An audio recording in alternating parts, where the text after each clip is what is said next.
जय जगन्नाथ सांग मैंने वेलकम करुचे आज आउ एक फ्रेश वीडियो। चलतु आज किसी जिके क्वेश्चन आलोचना करवा ता भी बेसिक आम गणित रिलेटेड उपर ही किसी क्वेश्चन नहीं आसी आपण मानी। तो चलतु आलोचना करवा आज प्रथम प्रश्नटी। तो प्रथम प्रश्नटी हूँ गणितर जनक क्या कहुए। Option A Euclid, option B Archimedes, option C Alexander. तो आमर गणितर जनक किए यार सठिक उत्तर हूँ ऑप्शन बी आर्किमिडीज। बुझिपारे। 2 नंबर प्रश्नटी हूँ ज्यामितिर जनक किए। तो मु प्रथम प्रश्नटी आलोचना करी कि आम गणितर जनक किए। तो गणितर जनक आमर किए थे आर्किमिडीज। बुझिपारे। तो सेम सेमती आमर ज्यामितिर जनक किए अटंती। Option A Euclid, option B Archimedes, option C Alexander. तो यार सठिक उत्तर हूँ ऑप्शन ए यूक्लिड।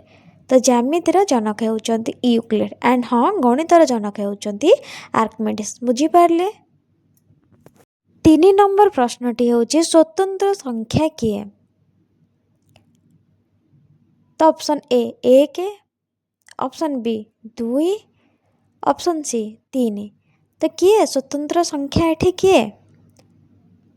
तो यार सठिक उत्तर हूँ ऑप्शन ए 1। 1 ही स्वतंत्र संख्या अटे। बुझिपारे। आम 1 को सब स्वतंत्र संख्या बोली विवेचना करवा। चलतु परवर्ती प्रश्नटी आलोचना करवा।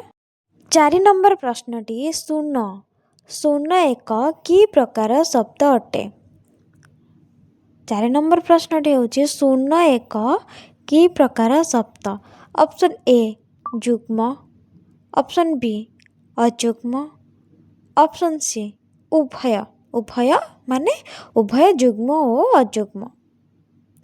तो यार सठिक उत्तर हूँ कौन शून्य एक कि प्रकार। तो यार सठिक उत्तर हूँ ऑप्शन ए युग्म। शून्य एक प्रकार युग्म शब्द अटे। बुझिपारे। चलतु परवर्ती प्रश्न आलोचना करवा। 5 नंबर प्रश्नटी हूँ गणित मोट केतोटी अंक अच्छे। भल भाव शुणु सांग मैंने जे आमर गणित मोट केतोटी अंक अच्छे। ऑप्शन ए 9टी, ऑप्शन बी 10टी, ऑप्शन सी 11टी। केतोटी संख्या अच्छे आम गणित। तो यार सठिक उत्तर हूँ ऑप्शन बी 10टी। तो आम गणित मोट केते गोटी अंक अच्छी 10 गोटी अंक अच्छी। बुझिपारे। जदि बुझीपार्छन्ति आपण माने मो प्रश्न उत्तर ताले मो वीडियो को लाइक करंतु, शेयर करंतु एंड हाँ चैनल को सब्सक्राइब करंतु। आ मो चैनल सहित आपण माने जोड़ी होइके रहितांतु जहाँ फल कि मो न्यू न्यू क्वेश्चन आपण मानक संगे पाखक नहीं आसु। जदि मो क्वेश्चन आंसर आपण मानक हेल्पफुल थिबो तो चैनल को निहाती गोटे लाइक करंतु एंड हाँ सब्सक्राइब मध्य करंतु।